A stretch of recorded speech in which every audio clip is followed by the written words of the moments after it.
our attention to this week for In the Club. Nenagh Eire Og from Tipperary get the spotlight. Here's Enda, Mary and Pat on their club.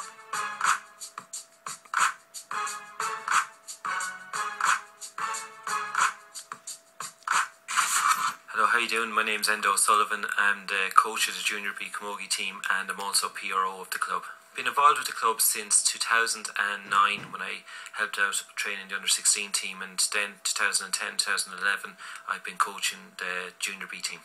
The commitment takes about 2 to 3 evenings a week. I'm actually based in Wexford, so I quite often have to drive up for training and matches, so it's a big enough commitment, but they're great girls and it's no bother making a commitment for a wonderful bunch like that. The biggest achievement for me was actually surprisingly a defeat. We played a league semi-final earlier this year against the Silver Mines. Now last year we played the Silver Mines in a group game up in Dala and we were beaten by approximately 40 points. Since then the girls have worked hard in training and we've worked very hard. We went out against the Mines this year in a league semi-final. Now getting to a league semi-final for us was a big achievement, but going up against the Silver Mines, who had a number of senior players playing with them in that competition, our team went out, gave it their all, Silver Mines a right good match, and we weren't too far away from him in the finish. And like I said, while we were defeated, we were upset over that, but we were immensely proud of the girls afterwards because they have improved so much in the last 12 months or so, and to go up against a team with a number of seniors and play as they did was a very proud moment for us all. One aspect that has really impressed me about the club, when I was growing up here in Nenagh, when we saw a girl come into the club, into the grounds with a camogie stick, the entire club would nearly stop and stare because it was such a rare thing to see. There was no camogie here, there was very rarely camogie matches. It was a very strange thing. Since then, we come down here in the evening times, you'll see loads of girls going around with hurleys. They puck around with the lads, they puck around themselves, no one bats an eyelid. And that has been a huge culture change within Nenagh Eire Og that I don't know if anyone has actually noticed it. Another aspect about how popular camogie has got is you can walk down around the town any day of the week and you're going to see girls going around with camogie jerseys, with hurleys, and that is a huge culture change for the town itself. Again, this was never happened 10 years ago. And today people go around the town, they don't bat an eyelid when they see a young girl wearing an Eire Og camogie jersey or with a hurley. It's just a huge culture change within the town, within the club and within the community. My name is Mary Dillon. I've been playing camogie with the club since I was 12 years old. I'm 17 now. I'm the Junior B captain at the moment. Well, I take great pride in being the captain. They're a lovely bunch of girls to work with. Like it's lovely just to see them all going out. We all work together as a team. Nobody's singled out, and it's just lovely to see us all kind of working together as a group. The average age of our Junior B team, which is our senior team, is 17, so we'd be going out playing up to 30-year-olds, like, and it's daunting enough, but it's still, it's a great kind of, we get a great buzz out of being young, and, you know.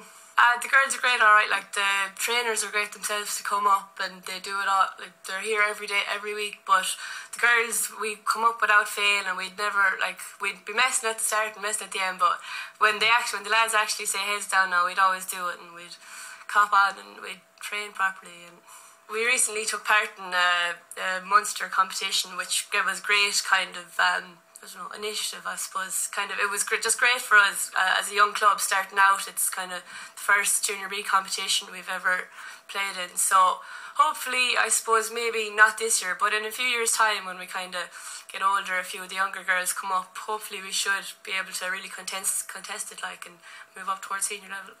My biggest achievement, with the club, we've always been kind of the oldest age group, so we've been kind of not setting the standard, but they're getting better as they move up, so we've never really won anything major or stood out, but just the fact that we're the oldest, it's great to kind of have the younger ones looking up to us, and it's just lovely to kind of see that we'll be at the top.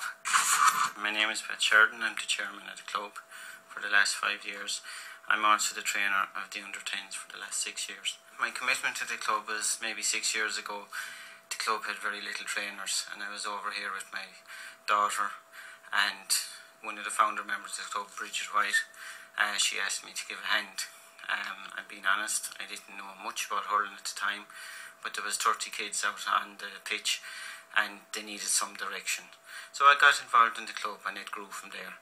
The following year they needed a chairman of the club, they needed committees, they needed things. So we just got involved in my experience from other clubs in the locality. I brought that experience in here. Since then the club has thrived. We have over 140 girls we've competed in most semi-finals and finals over the last 4 years. It's just fantastic. The commitments of the field is, no one actually realises what happens, but the officers at the club over the last 10 years have given a huge commitment. The planning actually starts the minute the season ends. We're planning for the next AGM, we're planning coaches, we meet in houses. It's just constantly planning, and it takes over your life for the whole year. The secretaries, the treasurers, all the trainers, it's constantly talking, plotting and planning, so the girls are prepared for all their competitions. What it means to the community, when Nenagh had no club in early 2000, Tip at the time, they had a fantastic Camogie team, but there was no Camogie club in Nenagh, and all the girls used to go to the neighbouring clubs, highly successful neighbouring clubs like Burgess, Toomevara, Silver Mines, Killer One, and the girls wanted their own club in town. And since then, Nenagh is a proud tradition of hurling, and now we have it in our own. The girls have it in their own community, and that's what it means to everyone in this room. The club Nenagh Eire Og is very special to me. I've more or less grown up here. I like to give something back to the communities, and I've never really given anything back to Nenagh because being away in college and working away from home, I haven't been able to do that. But an opportunity arose to get involved with the Camogie club, and I saw that as giving something back to the town and something back to the club. I've made some good friends out of the Camogie club and gotten to know a number of the girls here in the club and people in the town, and they're absolutely fantastic people. There's never once been an ounce of trouble in training or at matches, or not a bad word said between us. They're a great club and very, very close to my heart. Oh, I love playing with Nenagh Eire Og. It's where I live, where I come from. It's just, I know everybody here. I've known them all my life. It's just, I wouldn't play with anywhere else. Any evening you come in training, you see the girls laughing and having a good time, and to see a girl learning hurling from an 8-year-old and going the whole way up along and competing and getting a medal, but also getting enjoyment out of it and making new friends.